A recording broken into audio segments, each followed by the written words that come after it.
Maninha, quando ouve um chamamé, sei que seu coração bate mais forte.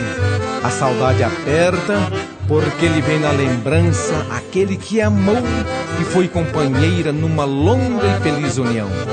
As lágrimas brotam lentamente, embarga sua voz, mas restou a alegria dos filhos e netos que sempre foram, mas hoje da sua vida é mais que a razão.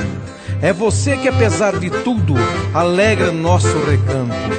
Esse chamamé que agora estou tocando, portanto, foi você e ele, a grande inspiração.